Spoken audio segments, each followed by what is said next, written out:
Morning friends, આપણે કાલે biogas plant વિશેની માહિતી લીધી હતી. આપણે સૂક્ષ્મજીવો આપણા માટે કઈ રીતના કલ્યાણકારી છે, આ આપણો ચેપ્ટર છે એના વિશે આપણે વાત કરી રહ્યા છીએ. ધીમે ધીમે આપણે સૂક્ષ્મજીવો કઈ રીતના ઉપયોગી છે, આપણે ઘરગથ્થુ ઉપચારમાં સૂક્ષ્મજીવો કઈ રીતના ઉપયોગી છે, ઔદ્યોગિક ક્ષેત્રે કઈ રીતના ઉપયોગી છે, આ ઉપરાંત પીણા બનાવવામાં કઈ રીતના ઉપયોગી છે, એન્ટીબાયોટિક્સ બનાવવામાં, પ્રતિજૈવિક દ્રવ્ય બનાવવામાં કઈ રીતના ઉપયોગી હતું એના વિશે આપણે માહિતી લીધી. રસાયણ યાની કે એસિડ બનાવવામાં ઉત્સેચકો તરીકે આપણે સૂક્ષ્મજીવો કઈ રીતના ઉપયોગી છે આ માહિતી લીધી. ત્યારબાદનો આપણો જે ટોપિક હતો એમાં આપણે સુએજ ટ્રીટમેન્ટ યાની કે જે આપણે ગટર યોજના છે, વાહિત મળ છે, આ જે મળ છે એની અંદર જે સૂક્ષ્મજીવો છે કઈ રીતના એમાંથી મિથેન, હાઇડ્રોજન, કાર્બન ડાયોક્સાઇડ અને સલ્ફાઇડ્સ જેવા વાયુઓ ઉત્પન્ન કરે છે, આપણે અહીંયા સુધીની માહિતી લીધી. ત્યારબાદ આપણે કાલે બાયોગેસ પ્લાન્ટ વિશેની માહિતી લીધી, જેને આપણે ગોબરગેસ પ્લાન્ટ તરીકે પણ ઓળખો તો. આ ગોબરગેસ પ્લાન્ટની અંદર આપણે ઉપયોગ કેનો કર્યો હતો તો કે જેની અંદર આપણે પશુઓનું મળ અથવા તો જેને ગોબર અથવા તો ડંગ તરીકે ઓળખવામાં આવે છે એનો આપણે ઉપયોગ કર્યો હતો. જે પશુઓ જે છે એના આમાશયની અંદર આપણે કાલે આ બધી વાત કરી હતી. હું જનરલ રિવિઝન લઈ દઉં છું કે ભાઈ બાયોગેસ પ્લાન્ટની અંદર આપણે જોયું હતું કે જે પ્રાણીઓ જે છે પશુઓ જે છે, આ પશુઓનું જે જઠર છે એની અંદર એક આમાશય નામનો એક ભાગ હોય છે. એની અંદર સેલ્યુલોઝ ઉપર આધારિત અજારક બેક્ટેરિયા, જેને મિથેનોબેક્ટેરિયમ બેક્ટેરિયા આપણે એને નામ આપી, આપણે એના વિશેની માહિતી લીધી હતી. કઈ રીતના મિથેનોબેક્ટેરિયમ બેક્ટેરિયા જે છે એ સેલ્યુલોઝ ઉપર આધારિત છે, એ એક પ્રકારના અજારક બેક્ટેરિયા છે. એ સેલ્યુલોઝને તોડે છે જેથી કરીને પશુઓ જે છે એનર્જી મેળવતા હોય છે. આ જ પશુઓના ડંગની અંદર મોટી સંખ્યામાં આ બેક્ટેરિયા મિથેનોબેક્ટેરિયમ નામના બેક્ટેરિયા હાજર હોય છે. આ ડંગનો ઉપયોગ કરી આપણે જમીનની અંદર 10 થી 15 ફૂટ જેવો કોન્ક્રીટનો ખાડો આપણે ગાયરો હતો, જેની અંદર આપણે પાઇપલાઇન દ્વારા આપણે ગોબર અને જે જૈવિક પદાર્થો જે છે એને આપણે નાખ્યા હતા. એની અંદર ધીમે ધીમે સૂક્ષ્મજીવો છે એની વૃદ્ધિ થઈ, એને ચયાપચયની ક્રિયા કરી.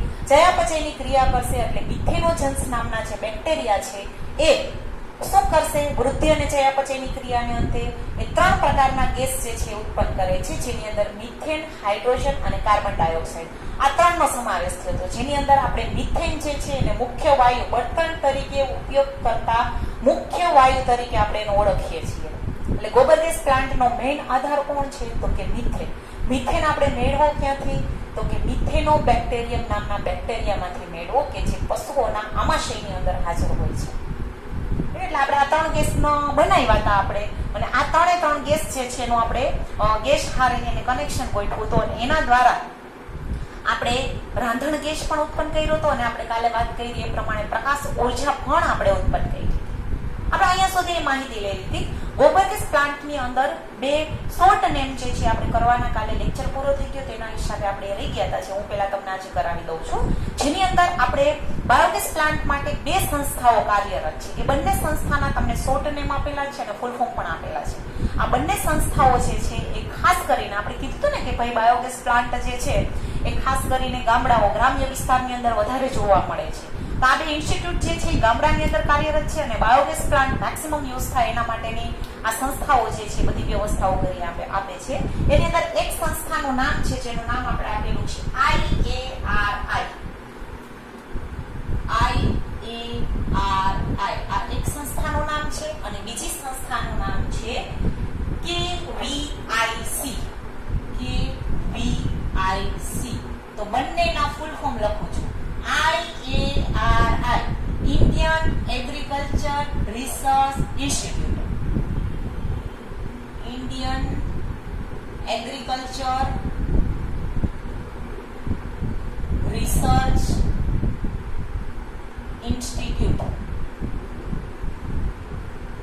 આ IARI નું ફૂલ ફોર્મ. હવે KVIC, કે નો ફૂલ ફોર્મ થાય khadi and village industries commission. કે યાની કે khadi and village industry communication. આ બંને સંસ્થાઓ વિશે આપણે કાલે નામ લખવાના આપણે બાકી રહી ગયા હતા. આ બંને આપણે IARI નું ફૂલ ફોર્મ આપો અને KVIC નું પૂર્ણ નામ આપો. તો IARI નું ફૂલ ફોર્મ છે ઇન્ડિયન એગ્રીકલ્ચર રિસર્ચ ઇન્સ્ટિટ્યૂટ અને KVIC નું ફૂલ ફોર્મ છે khadi and village industries communication. Biogas પ્લાન્ટની અંદર તમે જ્યારે આ ટોપિક તમને થિયરી 4 થી 5 માર્ક્સની જ્યારે પૂછ્યું હોય ત્યારે તમારે આ બંને ઇન્સ્ટિટ્યૂટ વિશેની પણ તમારે માહિતી આપવાની રહેશે.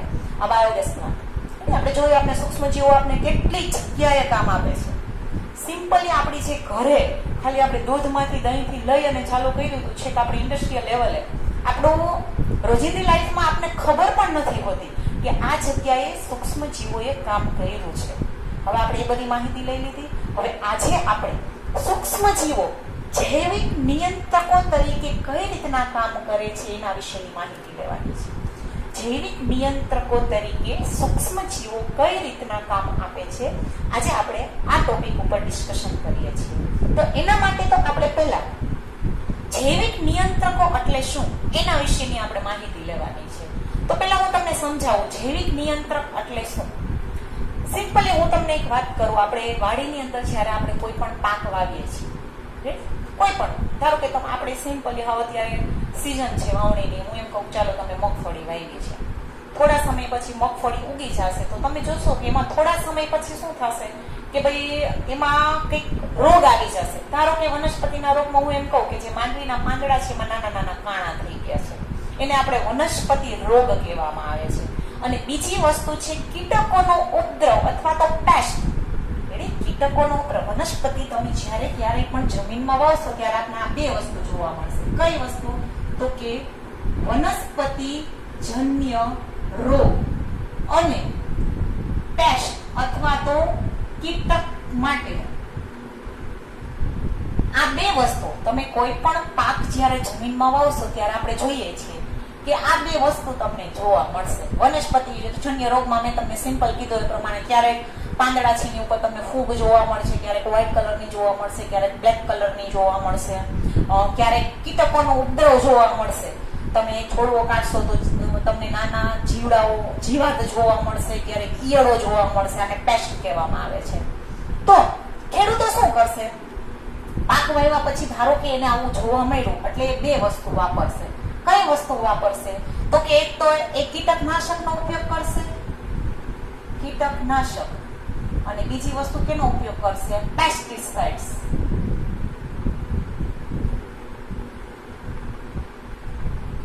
વનસ્પતિજન્ય રોગ અને જ્યારે આ રીતના થયો હોય છે ત્યારે ખેડૂતો શું કરશે? આને રોકવા માટે વનસ્પતિજન્ય રોગ અને પેસ્ટના કંટ્રોલ માટે શું કરશે? કીટનાશક. આ બધી વસ્તુ ક્યાં મળે? જંતુનાશક દવાની જે દુકાનો હોય એ જગ્યાએ વસ્તુ મળે. એટલે ખેડૂતો શું કરી દેશે? કીટકનાશક અથવા તો જેવી જરૂરિયાત હશે એ પ્રમાણે કાં તો એ કીટકનાશક અને કાં તો એ પેસ્ટિસાઇડનો છંટકાવ કરી દેશે. ચલો, એક આ બે વસ્તુ. હજી ત્રીજી વસ્તુ હું તમને કહું. વાડીમાં જ્યારે પાક વાવેલો હોય છે થોડો સમય થશે તો ખડ ઉગે છે, જેને આપણે શું કહેવામાં આવે છે? નિંદામણ. આખી તમે ધારો કે હું એમ કહું માંડવી વાવી છે તો થોડોક સમય થશે તો એમાં નાનું નાનું ખડ ઉગી પડશે. તો એ ખડ શું છે કે આ જે પાક છે ને વધતો અટકાવવા માટે અટકાવે છે. એટલે ખેડૂતો શું કરશે? એમ કે છે કે અમે સિમ્પલી નિંદામણ કરીએ છીએ. તો અત્યારના મોડર્ન સમયમાં ખેડૂતો શું કરે છે? આ નિંદામણ ન ઉગે અને નિંદામણ જે છે ટૂંકમાં જે ઘાસ જે છે એ ઘાસને એનો નાશ કરવા માટે ખેડૂતો કેનો ઉપયોગ કરે છે? તો કે નિંદામણ નાશકનો ઉપયોગ કરશે. નિંદામણ નાશક. જો અહીંયા મેં 3 વસ્તુ લખી. એક તો કીટકનાશક, એક તો પેસ્ટિસાઇડ્સ અને ત્રીજું છે નિંદામણ નાશક. કીટકોને કોઈ રોગ થયો હશે તો કીટકનાશક અને પેસ્ટિસાઇડ્સ વાપરશે, અને નિંદામણ જો ઉગી ગયું હશે તો એ શું કરશે? નિંદામણ નાશકનો ઉપયોગ કરશે. હવે હું તમને એક પ્રશ્ન પૂછું કે આ બધી વસ્તુ કીટકનાશક, પેસ્ટિસાઇડ્સ અને નિંદામણ નાશકનો આપણે જે ઉપયોગ કર્યો છે એનાથી શું આપણી જમીનને કઈ નુકસાન નહીં થાય? તો આ પ્રશ્નનો જવાબ છે હા. આપણી જમીનને યાની કે આ ત્રણેયને લીધે ભૂમિનું પ્રદૂષણ, ખાસ કરીને હું એમ કહું કે આ નિંદામણ નાશક જ્યારે નાખે છે તો એના લીધે ખાસ અને ખાસ કેનું પ્રદૂષણ થશે? ભૂમિનું પ્રદૂષણ. તો હું તમને એમ કહું કે આ કીટકનાશક અને પેસ્ટિસાઇડ દવાઓ છાંટી છે જે છોડવા ઉપર, તો શું આપણું જે જે જમીનની અંદર આપણે જે પાક વાવેલો છે એની અંદર જે ફળ આવશે કે જે શાકભાજી આવશે એ કેવા થયા છે પછી છેલ્લે એને અસર કરશે જ ને. એટલે આ રીતના અત્યારની જે આપણી પરંપરાગત ખેતી છે આ બધાને ઓલ ઓવર આપણે નામ શું આપીએ, કીટકનાશક છે, પેસ્ટિસાઇડ છે, નિંદામણનાશક છે, એ બધાને આપણે નામ શું આપ્યું છે, રસાયણો. આ રસાયણો શું કરશે તો કે આપણા ભૂમિને નુકસાન કરશે, ભૂમિને અને જે શાકભાજી છે, ફળ છે, આ બધાને નુકસાન કરતા છે.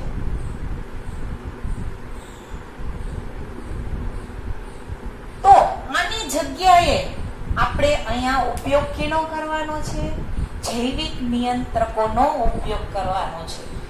પરંપરાગત ખેતીની વાત કરી અને આ બીજી વાત જે છે આપણે જૈવિક નિયંત્રકો. તો કે જૈવિક નિયંત્રકો જે છે એ શું છે તો કે જૈવિક નિયંત્રકની ડેફિનેશન આપો તો કે જૈવિક પદ્ધતિ દ્વારા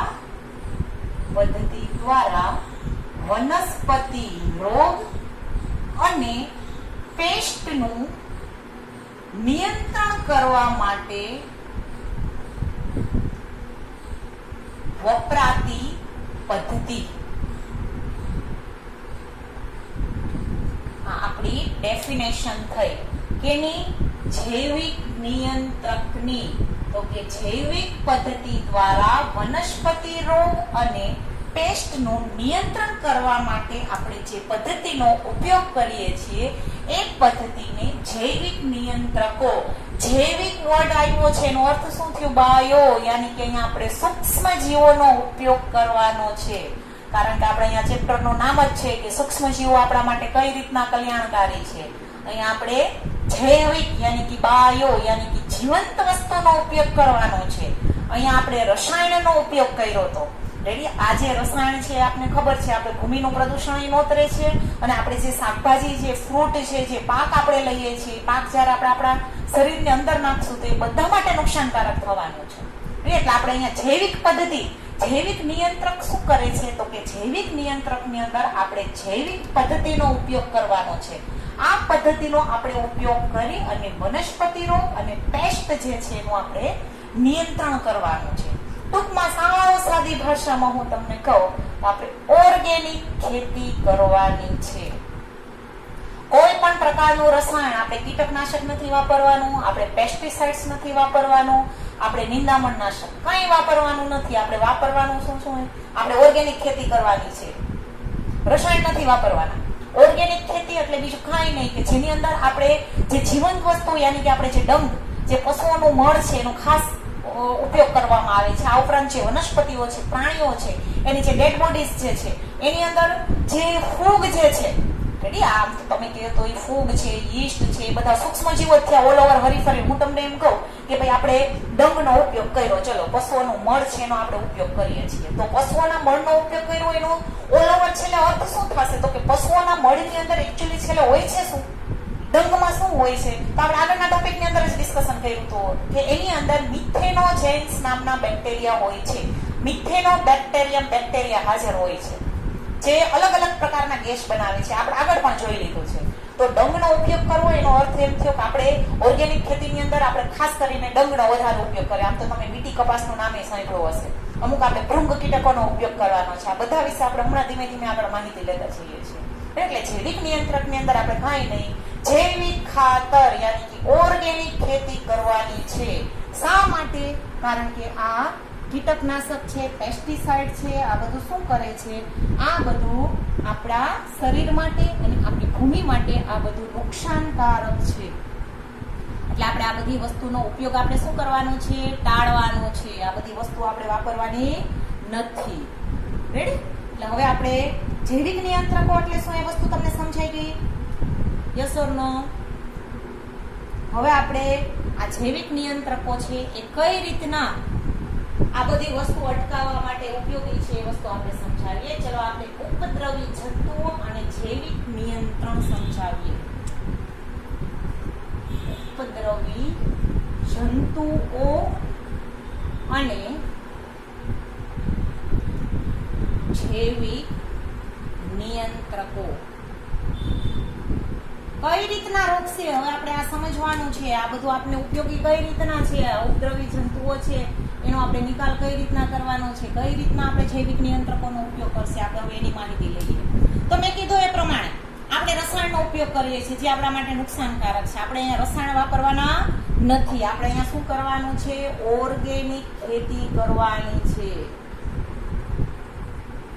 આ આપણો ઓપ્શન છે. આ એક પ્રકારનું વ્યવસ્થાપન છે. કેનું વ્યવસ્થાપન? તો કે રસાયણના બદલે આપણી પરંપરાગત ખેતીના બદલે આપણે હવે કરવાની છે શું? એનું વ્યવસ્થાપન આપણે કેના દ્વારા કરીએ છીએ? ઓર્ગેનિક ખેતી દ્વારા કરીએ છીએ. શા માટે આપણે ઓર્ગેનિક ખેતી દ્વારા એનું વ્યવસ્થાપન કરવાનું છે હું તમને સમજાવું. ધારો કે મેં તમને એમ કીધું એ પ્રમાણે આપણે આ બધું વાપરીએ છીએ, પેસ્ટિસાઇડ્સ અને જંતુનાશક.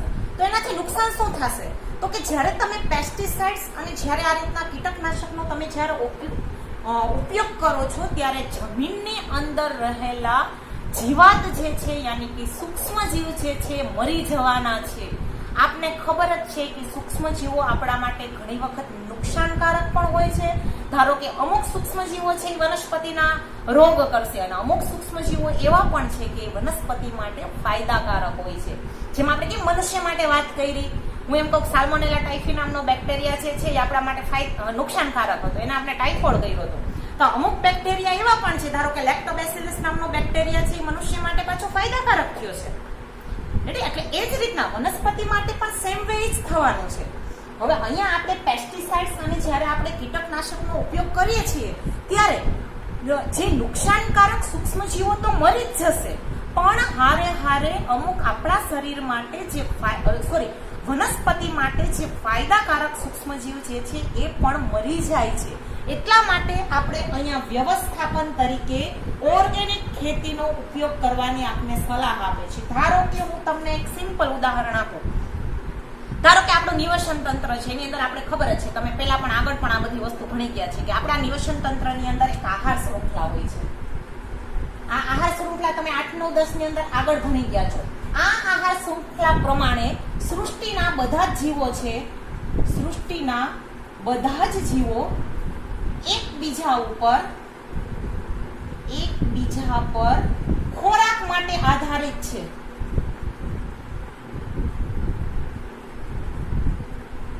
અને આપણા સૃષ્ટિની અંદર જૈવ વિવિધતા ઘણી બધી છે. આપણે આ 11 સાયન્સ ની અંદર ચેપ્ટર નંબર 1 ની અંદર ભણી ગયા હતા. જૈવ વિવિધતા એટલે શું? એક જ પ્રકારના જીવો નથી હોતા, ઘણા બધા પ્રકારમાં આપણે વનસ્પતિ, પ્રાણી, મનુષ્ય, સૂક્ષ્મજીવો એની અંદર પણ આપણે ઘણા ભાગો પાડી નાખ્યા છે. રેડી? એટલે જેમ જૈવ વિવિધતા વધારે એમ આહાર શૃંખલાની અંદર પણ વિવિધતા. આપને ખબર છે કે આપણે ખોરાક માટે આધારિત કેના ઉપર છીએ? તો કે વનસ્પતિ ઉપર અને પ્રાણીઓ ઉપર છીએ. રેડી? જો વનસ્પતિ છે એનો આપણે નાશ કરી નાખશું તો આપણે આ અછત જે છે એ ખોરાકની આવવાની જ છે. તો હું એમ કહું કે આપણે જે આપણે રસાયણનો ઉપયોગ કરીએ છીએ એને આધારે આપણે જે લાભકારક અમુક સૂક્ષ્મજીવો છે એને પણ મારી નાખીએ છીએ. કારણ કે એ લાભકારક સૂક્ષ્મજીવો છે એનો નુકસાનકારક સૂક્ષ્મ, આપણે ખબર જ છે કે સૂક્ષ્મજીવો હંમેશા પરોપજીવી હોય છે, ખોરાક માટે એકબીજા ઉપર આધારિત છે. એના લીધે આપણા નિવસન તંત્રની અંદર એક આહાર શૃંખલા જળવાઈ રહી છે. આ આહાર શૃંખલાની અંદર આપને ખબર જ છે, ભણી જ ગયા છીએ, એક કડી જો તૂટી જશે તો આપણી સૃષ્ટિની અંદર જે આહાર શૃંખલા જે છે એની અંદર ઘણી મોટી ખોટ જે છે એ વર્તાશે. તો આપણે આનો ઉપયોગ કરીએ છીએ. એ વસ્તુ શું છે? આનો ઉપયોગ કરવાને લીધે આપણી આ આહાર શૃંખલાની અંદર પ્રોબ્લેમ ક્રિએટ થાય છે. આ રસાયણ જે છે, પેસ્ટિસાઇડ છે, કીટકનાશક છે, એ નુકસાનકારક જે સૂક્ષ્મજીવો છે એને તો મારી જ નાખે છે, હારે હારે જે ફાયદાકારક સૂક્ષ્મજીવ છે એને પણ મારી નાખે છે. એટલા માટે આ ઉપદ્રવી સૂક્ષ્મજીવો જે છે, ઉપદ્રવી જંતુઓ છે, એનું વ્યવસ્થાપન આપણે જૈવિક નિયંત્રકો દ્વારા કરવાનું છે, ન કે રસાયણનો ઉપયોગ કરીને. કારણ કે આ વસ્તુ આપને ખબર છે કે આપણા માટે કેટલી નુકસાનકારક છે. રેડી? એટલે આ રીતના તમારે ઉપદ્રવી જંતુઓ અને જૈવિક નિયંત્રકો સમજાવો. આ વસ્તુ જો તમને સમજાવવાની છે તો આપણી પરંપરાગત ખેતી અને આપણે ઓર્ગેનિક ખેતી, એ બંને પરંપરાગત ખેતીનું વ્યવસ્થાપન આપણે શા માટે ઓર્ગેનિક ખેતી દ્વારા કર્યું છે આપણે સમજાવવાનું છે. જેની અંદર તમારે આ જ વસ્તુ સમજાવવાની છે કે આ કેમિકલ જે છે એનો ઉપયોગ કરીએ છીએ તો કઈ રીતના એ નુકસાનકારક જીવાણુઓને તે મારી જ નાખે છે, હારે હારે લાભકારક જીવાણુઓને પણ મારી નાખે છે, જેના લીધે આપણી જે આહાર શૃંખલા છે એની અંદર પ્રોબ્લેમ ક્રિએટ્સ થાય છે. એટલા માટે આપણે વ્યવસ્થાપન કરી કે એક જો જીવને મારવો હોય તો એના માટે એના ઉપર જે આધારિત સૂક્ષ્મજીવ છે એનો રેટ તમે વધારી દો, એટલે એ સૂક્ષ્મજીવ છે એને મોટા પ્રમાણમાં ખાઈ જશે. એના લીધે શું છે, પાકને પણ નુકસાન નહીં થાય અને ઓલા જે એના ઉપર આધારિત સૂક્ષ્મજીવ છે એને પણ ફાયદો થશે. એટલે આ રીતના આપણું જે વ્યવસ્થાપન જે છે એ પરંપરાગત ખેતીની જગ્યાએ આપણે ઓર્ગેનિક ખેતી ઉપર ઉતરી જવાનું છે. આપણે ઓર્ગેનિક ખેતીનો જે મેઇન સિદ્ધાંત જે છે આના ઉપર કામ કરે છે. રેડી? હવે આપણે મેં તમને ઘણા નામ આપ્યા, કઈ રીતના બીટી કપાસનું સંશોધન કર્યું છે, કઈ રીતના ફૂગ જે છે આપણા માટે ફાયદાકારક છે, સૂક્ષ્મજીવો છે જૈવિક નિયંત્રકો તરીકે કઈ રીતના કામ કરે છે એ આપણે આગળના લેક્ચરની અંદર લેશું. આજનો લેક્ચર આપણે અહીંયા ઓવર કરીએ છીએ. Thank you.